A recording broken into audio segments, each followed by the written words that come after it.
And just like that, all of a sudden, America knows once again that the mafia is still in business.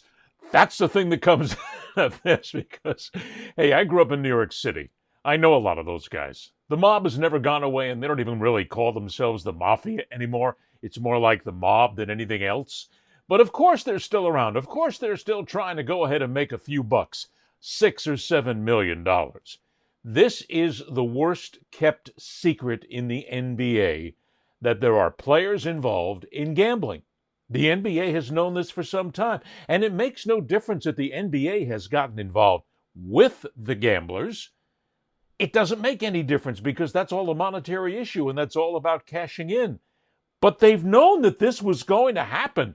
And even the commissioner himself, when you ask him about it and you ask him about the gambling, you just get the sense that there's a little hedge in there. He doesn't quite want to tell you everything. With the huge growth of the game and obviously growth of sports betting as well, I can't wait to put a 12-game team parlay together tonight. But how do you balance, I guess, protecting the integrity of the game? And how do you balance that with the growth and obviously the relationships that you have with these sports betting partners?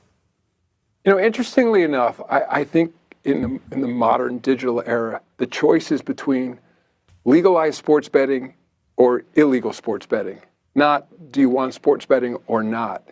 And so ultimately our view has been that since we know there's going to be enormous betting on sports out there, there always has been lots of illegal betting when I was younger, but it was much more difficult before the internet. You'd have to meet someone on the corner, or there were betting slips, things like that, or you had an old school bookie.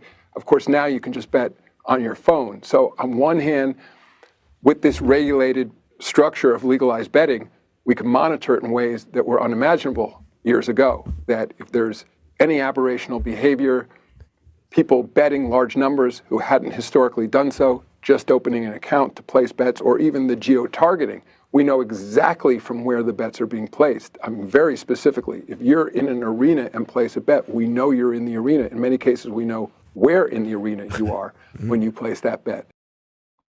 The funniest thing in that whole clip is when Adam Silver is asked about gambling, and you saw him, he just shook his head, and then he put his hands around his ears. Oh, bullshit.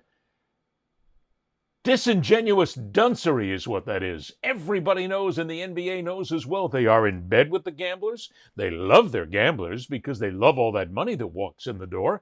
So it's not as if this is anything that's really strange to them.